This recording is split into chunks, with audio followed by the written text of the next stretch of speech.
बिस्मिल्लाहिर्रहमानिर्रहीम। आज के इस ट्यूटोरियल में हमने सीखना है कि अगर हम ARDL मॉडल अप्लाई कर रहे हैं लेकिन हमारे रिजल्ट सही नहीं आ रहे, तो फिर हमारे डेटा है उसमें कौन सी प्रॉब्लम होती है। तो उसमें जो फर्स्ट प्रॉब्लम है वो होती है स्ट्रक्चरल ब्रेक्स की। स्ट्रक्चरल ब्रेक्स क्या होती हैं कि जिसमें आपका जो डेटा है वो जो है ना मूव कर रहा होता है। ठीक है, तो अब ये हमने तीन मेथड्स पढ़ने हैं स्ट्रक्चरल ब्रेक्स को चेक करने के। एक मेथड है Zivot Andrews unit root test, दूसरा है ब्रेक्स पॉइंट टेस्ट और थर्ड है मल्टीपल ब्रेक पॉइंट टेस्ट। तो if structural break emerge then there are two possibilities. Structural break हमारे डेटे के अंदर है तो वो दो तरह की होंगी, या तो होगी नोन या होगी अननोन। नोन क्या है जी? फॉर एग्जांपल हमें पता है कि हमारे 1965 की वार है।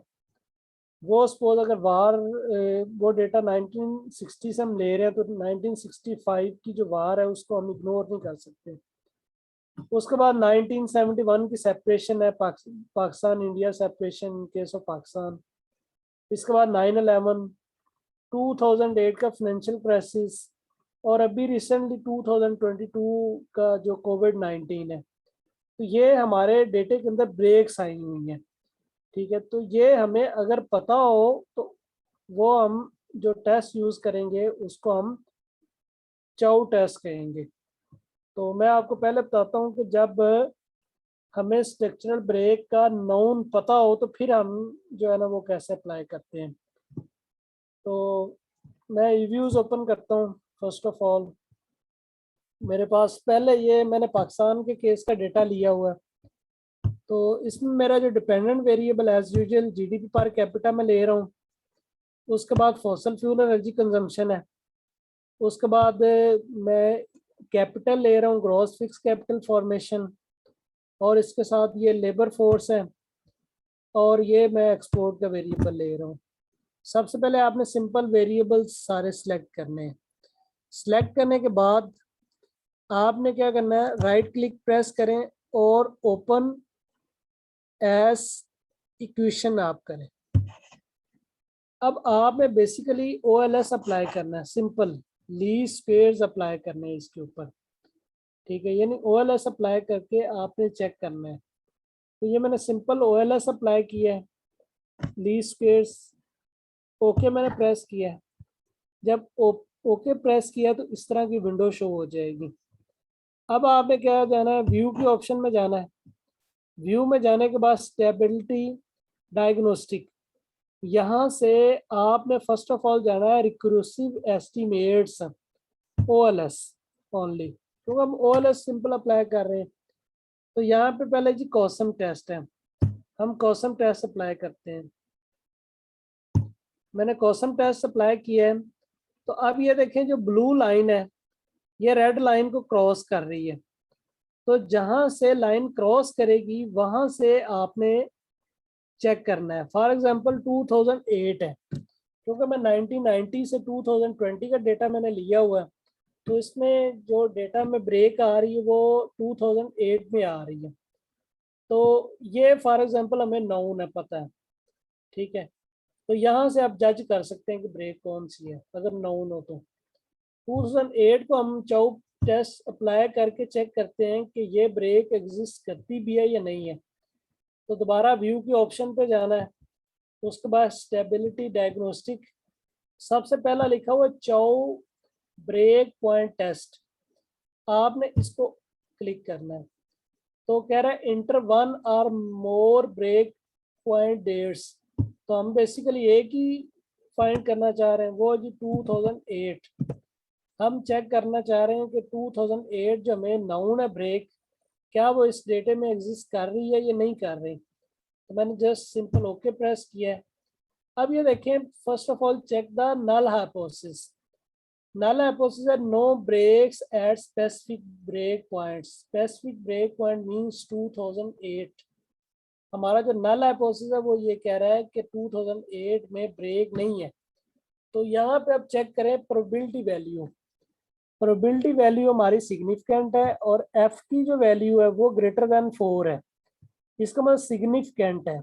अगर प्रोबेबिलिटी वैल्यू सिग्निफिकेंट है तो वी रिजेक्ट एच नॉट, तो हम ये रिजेक्ट कर रहे हैं कि नहीं, नो ब्रेक पॉइंट 2008 में ये रिजेक्ट कर रहे हैं और एक्सेप्ट ये कर रहे हैं there is exist break points in 2008। 2008 में हमारा ब्रेक पॉइंट जो है वो एग्जिस्ट कर रहा है। तो इसको अब हम कैसे इनकॉर्पोरेट करेंगे हमारा डेटे के अंदर? आपने क्या करना है, दोबारा एक्सेल शीट में आना है जिसमें आपने ये डेटा सेव किया हुआ है।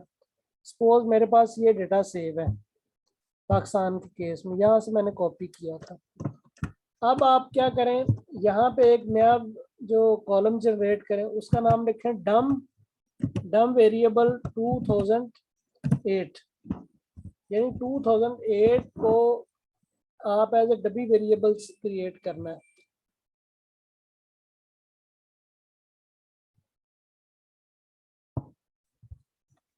तो क्या करें जी, 2008 चेक करें।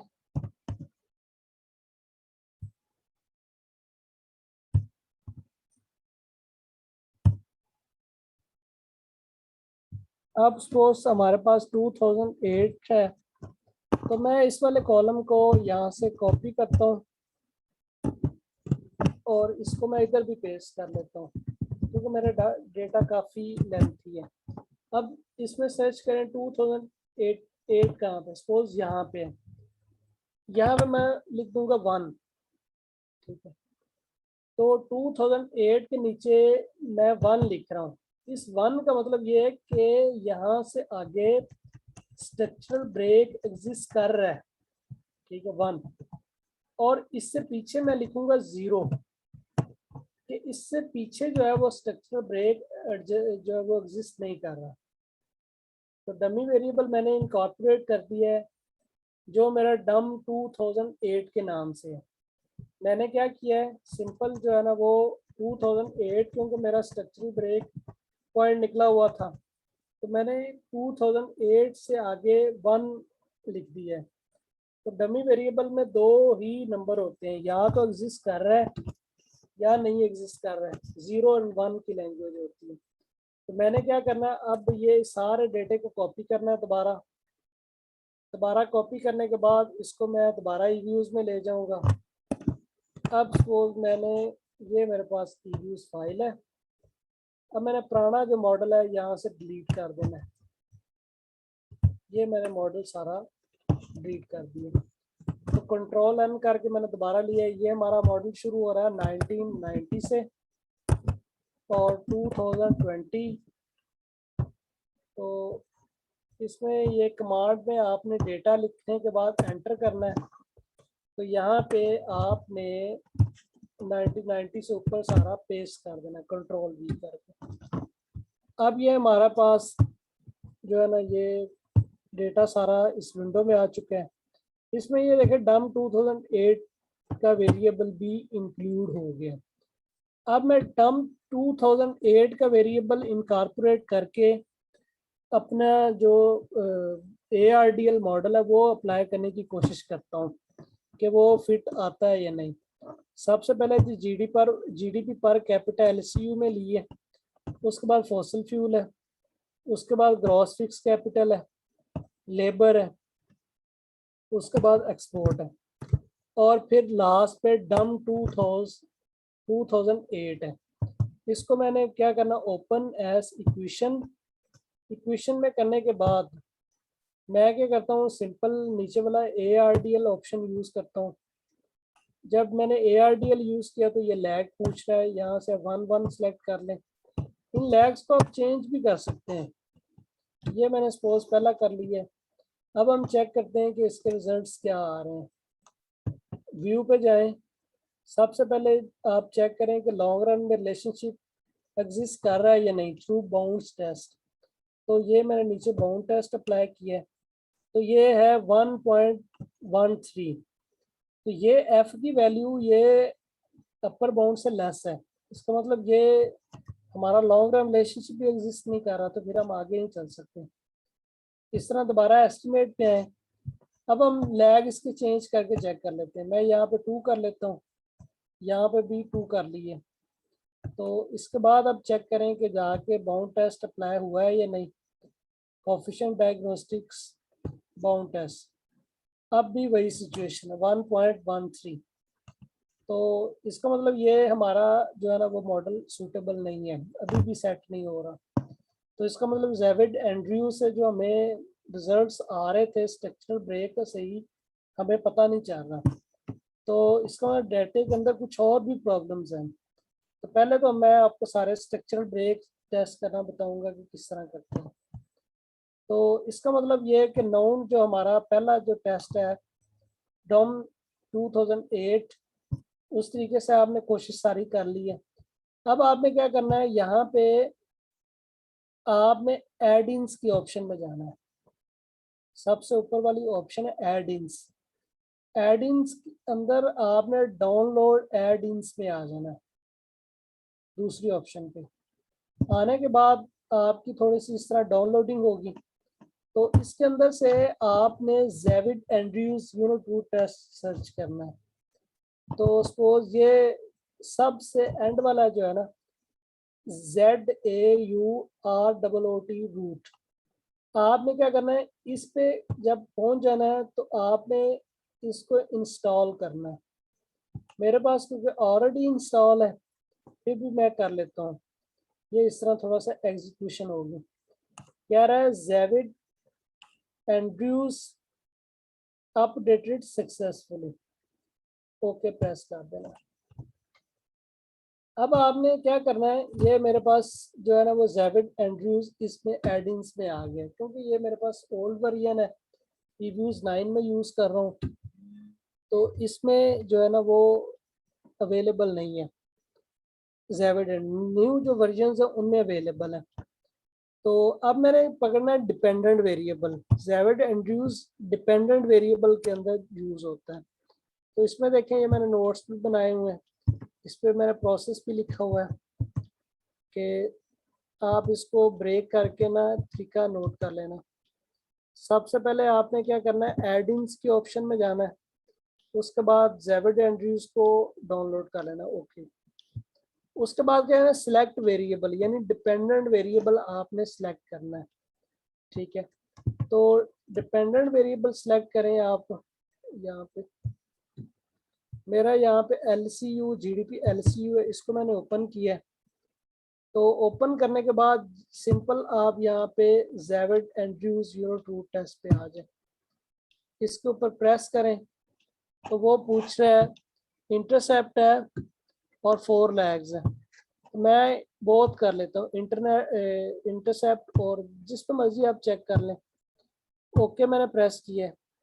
अब मैंने जब प्रेस किया ओके, तो इसमें कह रहा है जो नल हाइपोथेसिस है GDP per capita LCU has a unit root with a structural break in both the intercept and trend। तो चूजन ब्रेक पॉइंट 2004 है। तो इसका मतलब ये प्रोबेबिलिटी वैल्यू चेक करें, 0.03 सिग्निफिकेंट है, तो हम इसको रिजेक्ट करेंगे। ठीक है, तो इसका मतलब 2004 के अंदर जो हमारा स्ट्रक्चरल ब्रेक है वो एग्जिस्ट कर रहा है। इसमें देखें हम नीचे भी अगर ले आए तो इसको नीचे वो ग्राफिकली प्रेजेंट कर रहा है।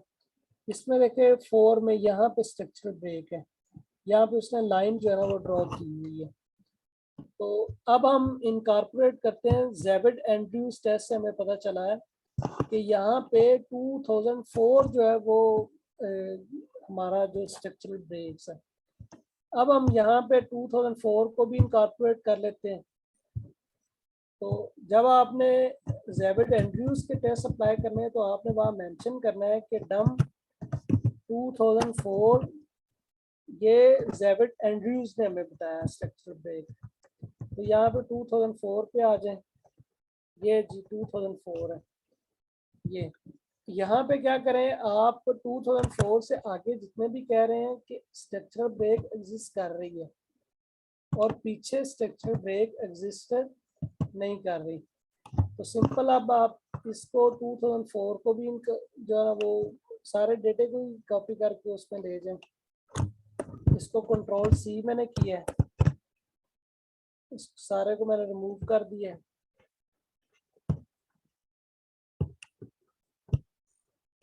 कंट्रोल एम, ये 1990 से 2020 तक का मेरा डेटा।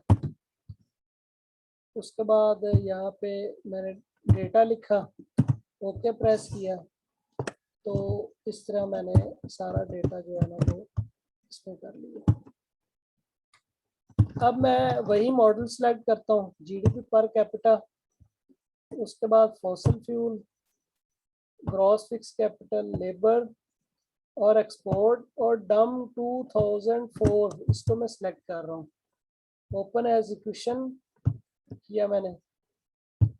उसके बाद यहाँ पे ARDL मैंने अप्लाई करने लगा हूँ, तो चेक करते हैं कि यहाँ पे रिजल्ट सही आते हैं या नहीं। यहाँ पे ये डिफरेंट लैग्स यूज करने हैं। यहाँ पे हम first of all bound test use कर रहे हैं। अब बाउंड टेस्ट की वैल्यू आ रही 2.5। अब 2.5 क्या मतलब, ये लोअर बाउंड और अपर बाउंड के दरमियान में, तो यहाँ पे रिजल्ट हमारे इंक्लूसिव है, यानी ना तो हम कह सकते हैं कि लॉन्ग रन रिलेशनशिप एग्जिस्ट कर रहा है और ना ही हम कह सकते हैं कि लॉन्ग रन रिलेशनशिप एग्जिस्ट नहीं कर रहा। तो इस केस में हमें आगे जाना पड़ेगा, हमें ECM की वैल्यू को चेक करना पड़ेगा कि वो नेगेटिव और सिग्निफिकेंट आ रही है। को इंटीग्रेशन करें। अब ये देखें, ये -0.53 है, नेगेटिव भी है और इसमें चेक करें वो सिग्निफिकेंट भी है। इसका मतलब ये हुआ कि ये लॉन्ग रन रिलेशनशिप एग्जिस्ट कर रहा है। उसके बाद आगे हम चेक करें जी इसी मॉडल को। हाँ जी, फॉसल फ्यूल है, यहाँ पे आ रहा है कि फॉसल फ्यूल की वजह से पाकिस्तानी इकोनॉमी है उसमें इजाफा नहीं हो रहा। ठीक है, तो इसका मतलब सिग्निफिकेंट भी है और ये जो है ना वो नेगेटिव साइन है।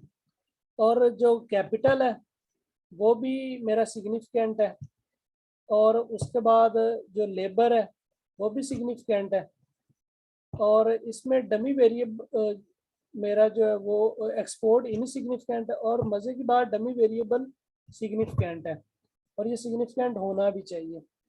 तो इसका मतलब मेरे रिजल्ट थोड़े से सेटिस्फैक्ट्री निकल आए हैं। अब मैं इन रिजल्ट के साथ दूसरे टेस्ट अप्लाई करके चेक करता हूँ क्या उनमें ये एग्जिस्ट कर रही है प्रॉब्लम्स या नहीं कर रही।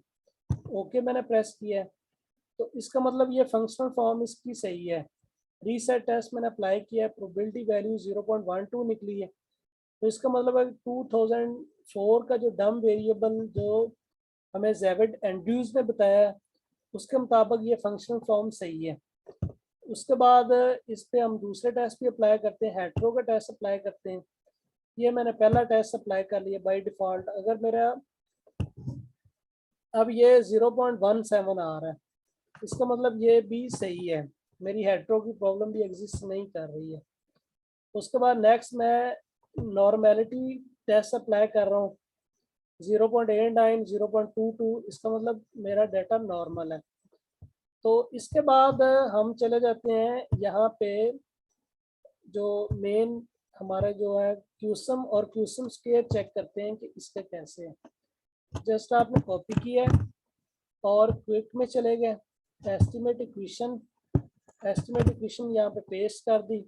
तो उसके बाद हम इसको चेक करते हैं कि क्यूसम यहाँ व्यू में आए, स्टेबिलिटी डायग्नोस्टिक है, रिक्रूसिव एस्टिमेट है। यहाँ पे पहले कॉसम टेस्ट अप्लाई करते हैं। अब ये कॉसम टेस्ट ये सही नहीं आ रहा, ये देखें ये टेस्ट इधर से मूव कर रही है वैल्यू, यानी 2015 के बाद हमारा ब्रेक आ रहा है। ये देखें, हम क्यूसम स्क्वायर भी चेक कर लेते हैं, वो हमें क्या मतलब कहता है। ये हम रिक्रूसिव और क्यूसम स्क्वायर की तरफ चले गए, क्यूसम स्क्वायर हमारा सही आ रहा है, यानी इसमें थोड़े से प्रॉब्लम है। अगर इसके हम फर्दर लैग्स वगैरह तो इस पर हम थोड़ा सा वक्त कंज्यूम करें तो इस मॉडल को हम सेट कर सकते हैं, कोई इतना मुश्किल नहीं है, ये काफ़ी हद तक ये बेहतर हो गया। ये था हमारा ज़ेविड एंड्रयूज टेस्ट। 2004 जो हमने ब्रेक पॉइंट चूज किया उससे हमें काफ़ी हेल्प हुई है। अगर थोड़ी सी इस पर वर्किंग करें तो ये मजीद भी सेट हो सकता है। आगे जी नेक्स्ट है जी multiple break point test. Multiple break points test क्या होते हैं? सबसे पहले हमने सिलेक्ट ऑल वेरिएबल्स करने हैं, ओपन एज इक्वेशन, तो ओएलएस अप्लाई करना है, उसके बाद व्यू में जाना है, स्टेबिलिटी डायग्नोस्टिक और multiple break point test use करना है।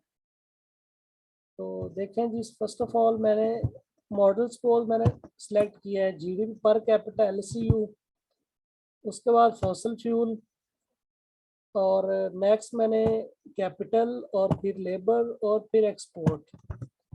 इन सब को आपने ओपन एज इक्वेशन करना है। इक्वेशन करने के बाद ओएलएस सिंपल ओपन करनी है, ओके प्रेस करें। जब ओके प्रेस करना है तो आपने व्यू पे जाना है, स्टेबिलिटी डायग्नोस्ट, पहले हमने थर्ड नंबर पे है मल्टीपल ब्रेक पॉइंट टेस्ट। तो मल्टीपल ब्रेक पॉइंट टेस्ट में हमको एक से ज़्यादा वो ब्रेक पॉइंट्स बता देगा। मेथड्स यहाँ पे आप ग्लोबल इंफॉर्मेशन क्राइटेरिया सबसे नीचे वाला सिलेक्ट कर लें, तो वो कहते हैं मैक्सिमम ब्रेक पॉइंट्स 5 हैं, 5 ब्रेक पॉइंट्स निकालना चाह रहे हैं, तो ओके प्रेस करें। 5 नहीं निकल रहे, तो हम कम कर लेते हैं, हम कर रहे हैं सपोज 3 कर लेते हैं, ठीक है। 3 भी नहीं फाइंड हो रहा, तो इसके बाद हम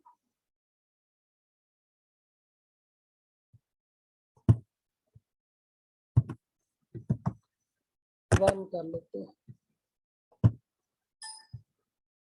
Specification leads to singular matrix in at least one sub sample, यानी किसी में सिंगुलर मैट्रिक्स आपका एग्जिस्ट कर रहा है, तो इसमें ये हमें चेक करना पड़ेगा किसमें सिंगुलर मैट्रिक्स है मॉडल में, लेकिन इसका मेथड यही है, ग्लोबल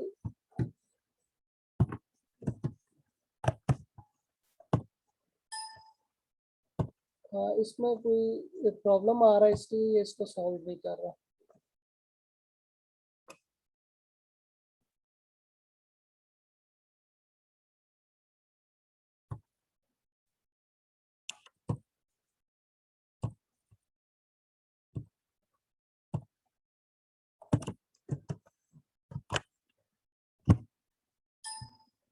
हाँ जी, तो ये हमने अभी 2 मेथड पढ़े हैं, अब तीसरा मेथड है